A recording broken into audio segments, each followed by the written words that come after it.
سب سے پہلے اللہ عز و جل کا کروڑہ کروڑ شکر و احسان ادا کرتے ہیں الحمدللہ کہ اس نے اہل بیت اطہار، صحابہ کرام، انبیاء کرام اور اپنے اور اس کے رسول کے ذکر جمیل کے لیے ہم جیسوں کا انتخاب فرمایا ہے۔ عزیزان گرامی، معمول کے مطابق 10 روزہ مجالس محرم کا انعقاد یہاں پر کیا گیا ہے۔ یقیناً جس کے نام سے یہ مجلسیں منعقد ہوتی ہیں وہ نام ہی بہت بلند و بالا ہے۔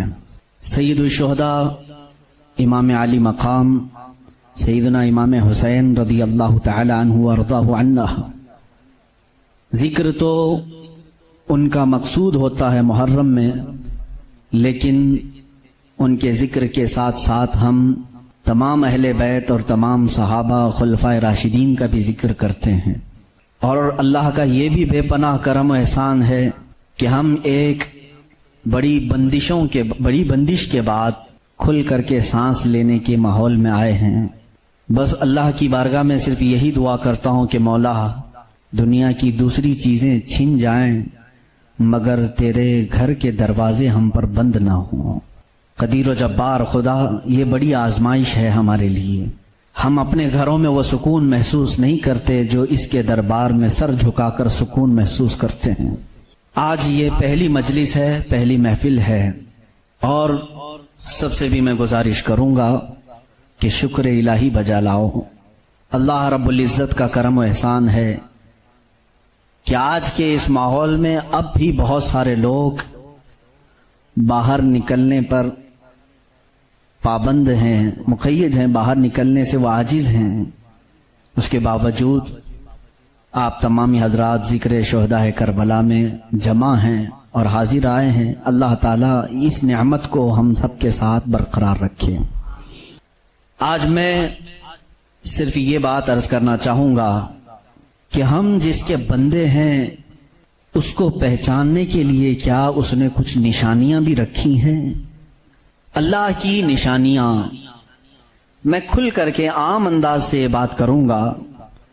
آپ مسلمان گھر میں پیدا ہوئے، آپ کے باپ داداؤں نے، آپ کے ماحول نے آپ کو بتایا کہ تمہارا پیدا کرنے والا اللہ ہے۔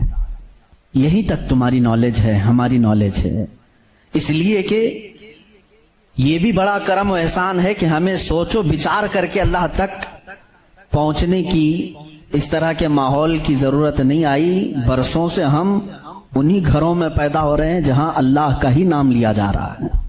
لیکن میں سارے انسانوں کے لیے خطاب کر رہا ہوں، اس روئے زمین پر رہنے والا، چاہے وہ یہودی ہو، عیسائی ہو، ہندو ہو، سکھ ہو، جو بھی ہو، میں سب سے آج یہ بات کہنا چاہوں گا۔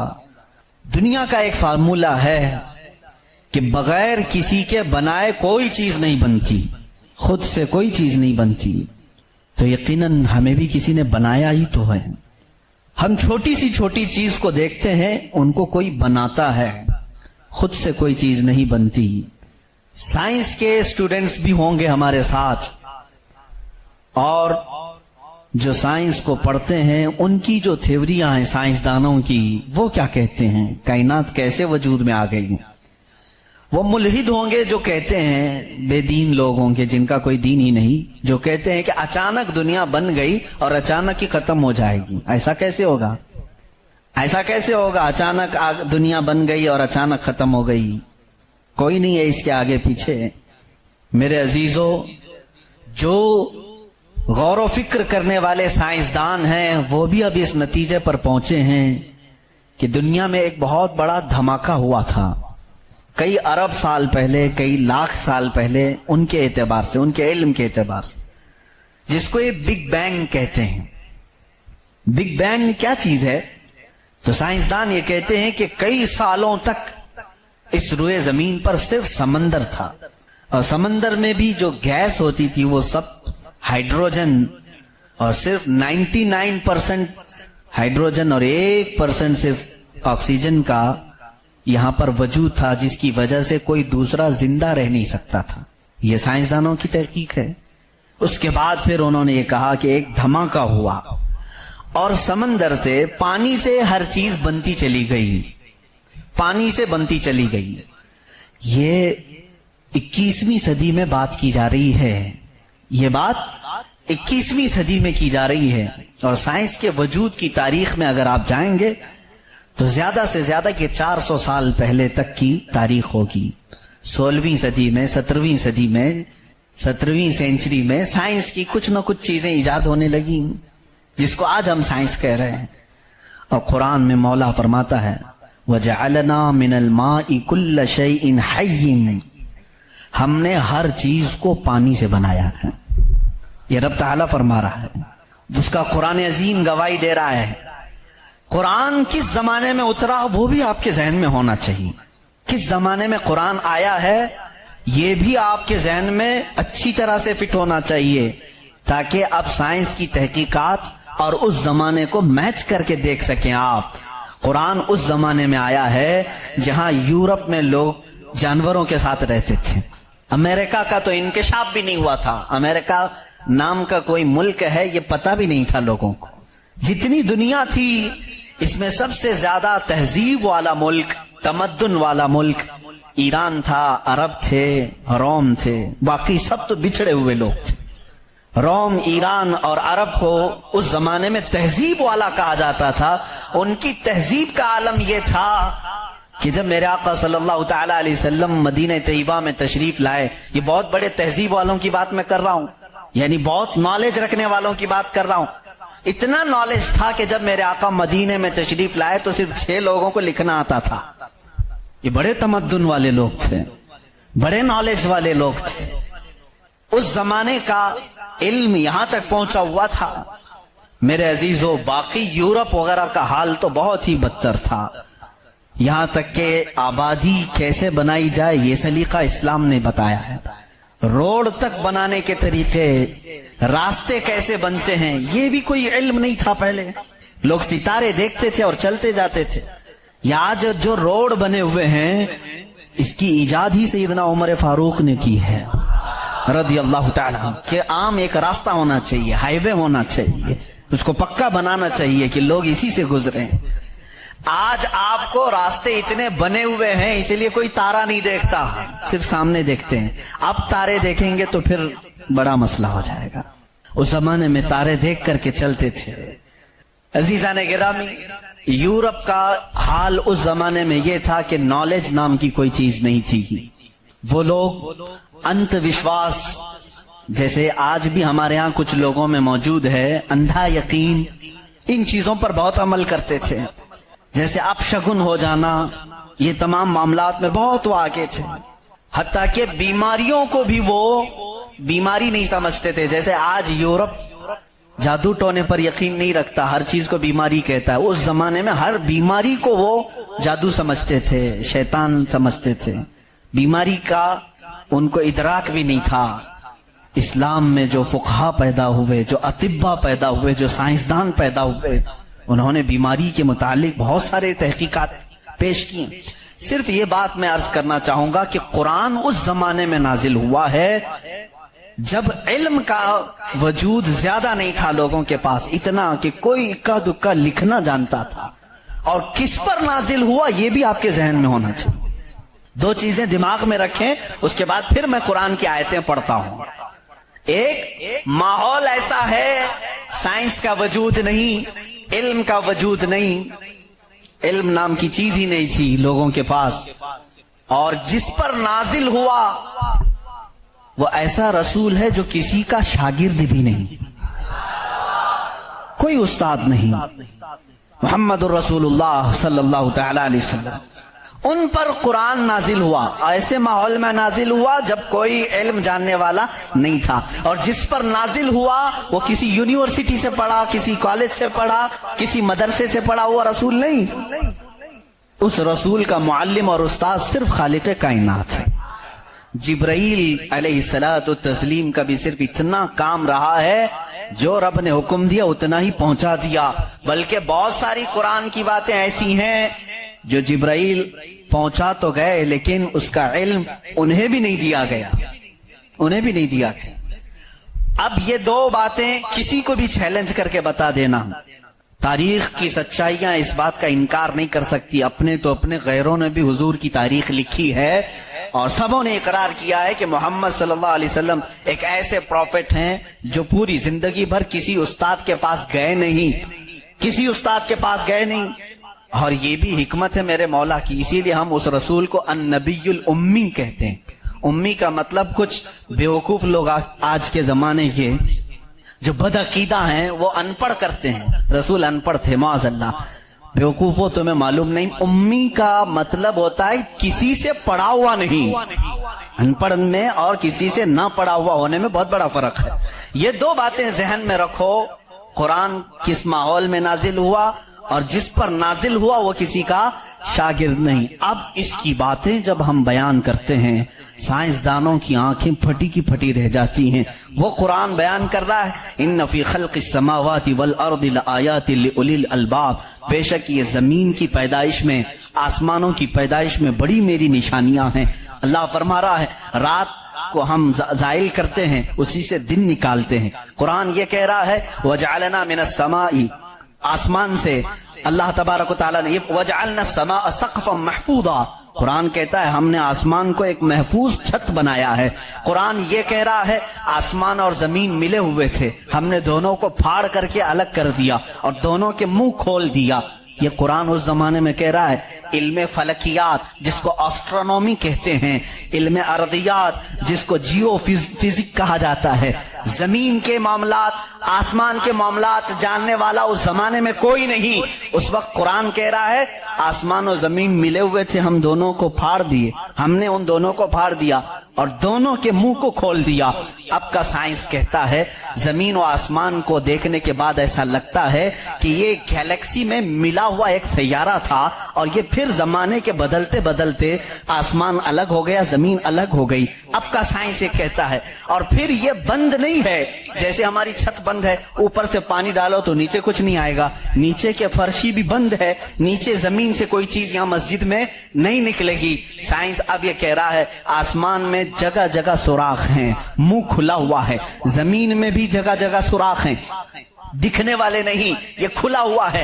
اس کا مطلب میں بھی سمجھ نہیں پایا تھا، آسمان کھلا ہوا ہے، زمین کھلا ہوا، منہ کھلا ہوا ہے، کیا مطلب؟ کہا کہ اللہ تعالیٰ جب چاہے آسمانوں پر پانی ڈالے تو اپنا منہ کھولتا ہے، بارش برستی ہے، اور زمین کا منہ کھلا ہے. اس کا مطلب یہ ہے تم جہاں پر بھی جتنی گہرائی میں بھی زمین کے بیج ڈالو، اس کا منہ کھلا ہے، وہ سینہ پھاڑ کر باہر آتا ہے. اگر زمین بند ہوتی تو کوئی چیز زمین سے باہر نہیں نکلتی، زمین سے کوئی چیز باہر نکلتی ہے، اس کا مطلب ہے کہ ان کے منہ کھلے ہوئے ہیں. سائنس نے اب بھی کہا کہ آسمان کا منہ کھلا ہوا ہے، زمین کا منہ کھلا ہوا ہے. قرآن کس ماحول میں نازل ہوا ہے؟ جب سائنس کا وجود نہیں. ہاں اگر تم یہ کہتے شاید محمد صلی اللہ تعالی علیہ وسلم بہت بڑے کسی سائنسدان کے شاگرد ہوں گے تو تمہاری تاریخ لکھنے والے ہی تمہارے چہرے پر زناٹے دار تھپڑ ماریں گے، اس لیے کہ وہ رسول اپنی 63 سالہ زندگی میں کبھی کسی کے شاگرد نہیں ہوئے، حتیٰ کہ سید الملائکہ کے بھی وہ شاگرد نہیں ہوئے. قرآن یہی کہہ رہا ہے زمین کی پیدائش میں، آسمان کی پیدائش میں میری نشانیاں ہیں. عزیزان گرامی اب میں وہ نشانیاں گناؤں بہت طویل وقت درکار ہے. کبھی آپ نے محسوس کیا کہ آسمان اللہ کی نشانی ہے؟ اللہ کی نشانی ہے. دیکھیں یہاں سب سے بڑی بات قرآن میں کئی جگہوں پر یہ بات آئی ہے افلا تتدبرون، افلا یتدبرون، افلا تعقلون، افلا تتفکرون. اس کا مطلب ہوتا ہے کیوں تم غور و فکر نہیں کرتے، کیوں تم سوچتے نہیں، کیوں تم تحقیق نہیں کرتے، ریسرچ نہیں کرتے. رب تعالیٰ بار بار یہ فرما رہا ہے. یہ کس کے لیے ہے؟ میں ان لوگوں کے لیے کہتا ہوں جو ایک خدا کو چھوڑ کر کروڑوں کے سامنے جھک رہے ہیں. میں ان سے کہتا ہوں تم سوچتے کیوں نہیں؟ کون ہے تمہیں پیدا کیا ہے؟ کون ہے جو تمہیں بنایا ہے؟ قرآن دعوت دے رہا ہے ان کو سوچنے کی. میرا یقین یہ کہتا ہے جو بھی انسان اس کائنات میں ہے اللہ نے اسے اتنی عقل ضرور عطا کی ہے کہ اگر وہ سوچنے پر آ جائے تو اپنے رب تک ضرور پہنچے گا. اگر وہ غور و فکر کرنے پر آ جائے تو جھوٹے خداؤں کو چھوڑ دے گا. ایک صحابی ہیں حضور صلی اللہ تعالی علیہ وسلم پر ایمان لانے کے بعد وہ کہتے ہیں حضور ایام جہالت میں ہمارے سے 2 ایسے معاملات ہوئے، ایک واقعہ یاد کرتا ہوں تو رونا آتا ہے اور ایک واقعہ یاد کرتا ہوں تو ہنسی آتی. جہالت میں ہم کچھ ایسے کام کرتے تھے اسلام لانے سے پہلے کہ کچھ ایک واقعہ ایسا ہے کہ ہم رو پڑتے ہیں یاد آتی ہے تو، اور ایک واقعہ ایسا ہے کہ وہ یاد آتی ہے تو ہنس پڑتے ہیں۔ حضور نے پوچھا وہ دونوں کیا ہیں؟ انہوں نے کہا جہالت میں جب ہمارے گھر بیٹی پیدا ہوتی تو ہم اس کا گلا مروڑ کر دفن کر دیتے تھے۔ ہم نے اپنے ہاتھوں سے کئی بچیوں کو دفن کیا، وہ جب بھی یاد آتا ہے تو رو پڑتے ہیں، رونا آتا ہے۔ ہنسی کس بات پر آتی ہے؟ وہ کہتے ہیں ہم جب سفر پر نکلتے تھے تو ہمارے جو خدا ہوتے تھے ان کو آٹے کا بنا لیتے تھے ہم، ویسے تو مٹی کا بناتے ہیں اور پھر پانی میں ڈبوتے ہیں۔ ان کی ذریت آج بھی موجود ہے۔ عرب والوں میں اگر میں بیان کروں کہ ہاتھوں سے خدا بنائے جاتے ہیں تو انہیں یقین نہیں آتا، ہندوستان والوں کو بہت جلدی یقین آئے گا۔ تو وہ صحابی کہتے ہیں ہم آٹے کے بناتے تھے، ان کے جو خدا ہوتے تھے وہ آٹے کے بناتے تھے، کیونکہ مٹی کا پتھر کا اٹھا کر لے کر جانے میں بوجھل ہوتا تھا، وزن ہوتا تھا، اتنے بڑے خدا کو کہاں لے کر کے گھومتے رہے۔ وہ صحابی کہتے ہیں ہم آٹے کا بنا کر لے جاتے۔ پھر ہنسی کس بات پر آتی ہے؟ کہتے ہیں اگر سفر میں زیادہ بھوک لگتی کبھی اس کا ہاتھ توڑ کے کھا لیتے تھے، کبھی اس کا پیٹ کاٹ کے کھا لیتے تھے، کیونکہ آٹے ہی کا تھا۔ آج بھی لوگ کرتے ہیں، شکر کا بناتے ہیں۔ بہرحال تو وہ صحابی کہتے ہیں مجھے ایام جہالت کی یہ باتیں یاد آتی ہیں تو میں ہنس پڑتا ہوں۔ خیر میں اور تفصیل میں نہیں جاؤں گا۔ عزیزان گرامی، غور و فکر کرنے کی جس کے اندر عادت ہوگی وہ انت وشواس، صرف پھیلے ہوئے بے یقینی پر ایمان نہیں لائے گا۔ آج بھی بہت سارے ایسے نیوٹرل قسم کے لوگ ہیں جو مسلمان نہیں ہیں، میں جانتا ہوں ان کو، وہ خود آئیڈل ورشپرز نہیں ہیں، وہ خود اس بات کا انکار کرتے ہیں کہ اپنے ہاتھوں سے بنائی ہوئی چیز کی عبادت کیسے کی جائے۔ ہم اس پاور کو مانتے ہیں جو ہماری آنکھوں میں نہیں آتا مگر ہم سب کو دیکھ رہا ہے۔ ایسے لوگ بھی ہیں۔ ہاں اگر کوئی اس طرح کا موحد ہے، وہ اللہ کی وحدانیت کو تسلیم کرتا ہے تو اس کے ہدایت کی بھی امید ہے۔ میں یہ کہہ رہا تھا آسمانوں اور زمینوں میں اللہ نے فرمایا میری نشانیاں ہیں، غور و فکر کرنا چاہیے۔ نشانی کیسے؟ پوری دنیا کے بہت ترقی یافتہ سائنس سے میرا یہ چیلنج ہے، میری یہ بات کا یہ چیلنج ہے، بہت تم نے ترقی کی لیکن ایک ایسی چھت بنا کر کے دکھاؤ جس کا کوئی پلر نہ ہو، ہوا میں چھت قائم کر کے دکھاؤ، اور وہ بھی اتنی موٹی ہونی چاہیے، اتنی موٹی کہ جس کے بارے میں حضور اکرم صلی اللہ علیہ وسلم نے فرمایا کہ اس کی موٹائی 500 سال اگر کوئی گھوڑا دوڑے تو طے نہ ہو پائے، وہ آسمان کی موٹائی۔ میں اتنی موٹائی کی بات نہیں کرتا ہوں، 1 کلومیٹر چوڑی ہی کوئی بنا کر کے دکھا دیں، سائنس ہمارا بہت ترقی کر چکا ہے، نہیں بنا سکو گی، لیکن کائنات کی اس پوری زمین پر اللہ رب العزت نے ایک چھت ہمارے سروں پر رکھی ہے، اور سب کو معلوم ہے وہ چھت کیسی ہے، بغیر پلر والی۔ کہیں اس کو ستون دیکھا آپ نے؟ اللہ الذی رفع السماوات بغیر عمد ترونها، قرآن کہتا ہے وہ اللہ ہی ہے جس نے بغیر ستون کے آسمانوں کو بنایا، اور تم بھی اس کو دیکھ رہے ہو۔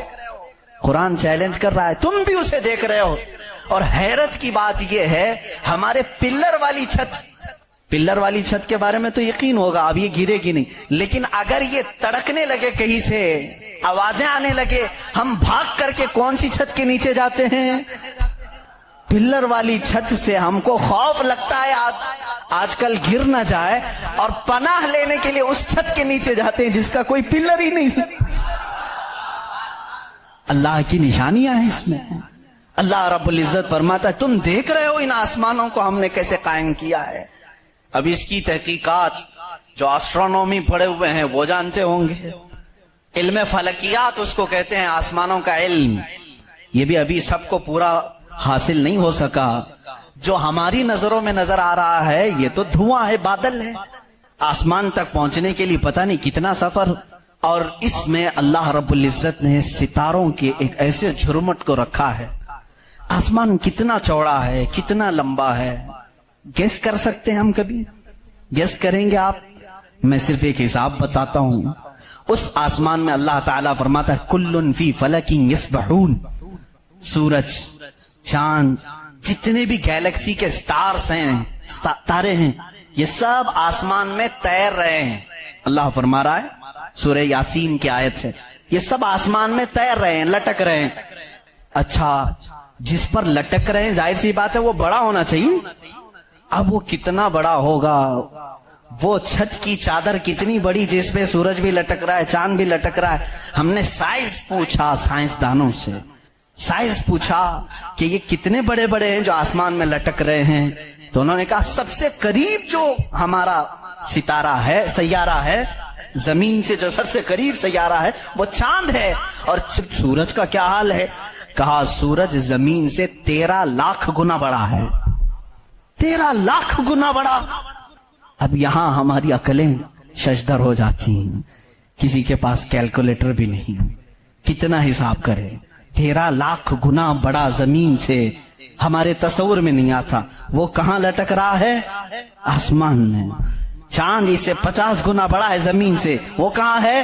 آسمان میں. اچھا اتنا ہی نہیں، یہ گیلیکسی کے اندر سورج سے 50 گنا بڑے اتنے سیارے ہیں کہ جن میں سے صرف ابھی 40% کا دریافت کی جا چکی ہے، باقی 60% ابھی تک سائنسدانوں کو پتہ ہی نہیں. سورج سے 50 گنا بڑے سیارے اور موجود ہیں. پوچھا یہ سب کہاں ہے؟ یہ بھی آسمان میں ہیں. اسی لیے میرے مولا نے فرمایا بے شک آسمانوں کی پیدائش میں اس کی بڑی نشانیاں ہیں. اب میرے عزیزو آؤ، تمہیں اپنے گھر کی چھت ڈالنے کے لیے کتنے دن لگتے ہیں، کتنے ورکر لگتے ہیں، کتنے مزدور لگتے ہیں، کیا کیا اس کے لیے سامان لگتے ہیں، یہ سب تمہیں معلوم ہے جنہوں نے چھتیں ڈالی. اب اتنی بڑی چھت جس نے قائم کی ہے، جس میں لاکھوں گنا بڑا زمین سے سورج بھی ہے، چاند بھی ہے، گیلیکسی کے اور سٹارز ہیں، وہ خدا فرما رہا ہے آسمان کو، زمین کو کس طرح سے اس نے بنایا. قرآن میں ہے صرف 6 دن میں ان دونوں کی پیدائش ہوئی. اس سے بھی بلکہ اللہ تعالیٰ فرماتا وَجَعَلَ الْأَرْضَ فِي يَوْمَيْنِ، اللہ نے زمین کو 2 دن میں پیدا فرمایا، آسمان کو. اور اس میں جتنی سجاوٹ ہے، سجاوٹ کیا ہے؟ یہ پورے سمندر کو رب فرما رہا ہے وہ زمین کی زینت ہے، جتنے درخت ہیں وہ زمین کی زینت ہیں. اور آسمان کی زینت کیا ہے؟ چاند ہے، سورج ہے، ستارے ہیں. یہ سب 4 دن میں بنے، کل 6 دن میں ان کی پیدائش ہوئی ہے. کل 6 دن میں ان کی پیدائش ہوئی ہے. میاں ہماری دکان نہیں بنتی 6 دن میں، اور وہ خالق کائنات فرما رہا ہے 6 دن میں اس پوری کائنات کے زمین و آسمان کی پیدائش ہوئی. تو کیا یہ اللہ رب العزت کی نشانیاں نہیں ہیں؟ غور و فکر، تدبر.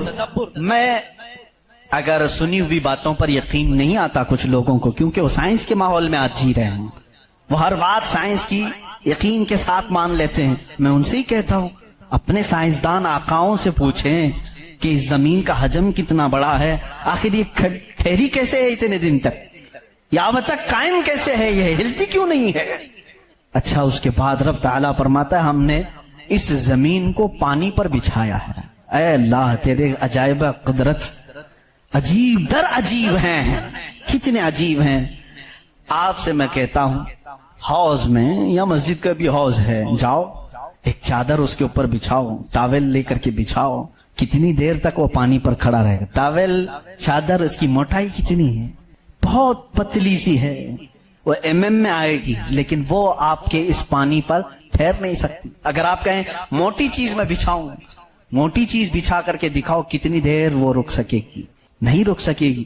اور یہ اللہ نے قرآن میں فرمایا ہم نے پانی پر زمین کو بچھایا. اور اس کا انکار سائنس بھی نہیں کر رہی ہے، سائنس بھی یہی کہتی ہے زمین کو جتنی جگہ سے کھودا جائے پانی ہی ہے.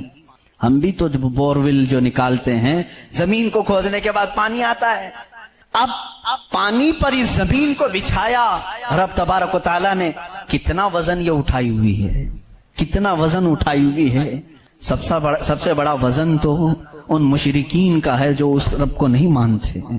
یہ دھرتی کا بوجھ ان کو کہتے ہیں، یہ سب کو اٹھائی ہوئی ہے. پتہ نہیں کتنے کروڑوں ٹن اس پر وزن ہے یہ، لیکن کبھی بھی ہلتی ہوئی نظر نہیں آتی. لیکن اس کو بھی قرآن میں اللہ فرما رہا ہے ہم نے اس زمین کو ہلنے سے روکنے کے لیے جگہ جگہ پر پہاڑوں کو میخ بنا کر گاڑ دیا. والجبال اوتادا، اور پہاڑوں کو ہم نے میخ بنا کر گاڑ دیا ہے. اب اس کی تحقیق اس زمانے میں نے اپنے پڑھنے کے زمانے میں اس کی ایک تحقیق اپنے استاد کے پاس پڑھی تھی. صفا مروہ کے بارے میں اختلاف چل رہا تھا.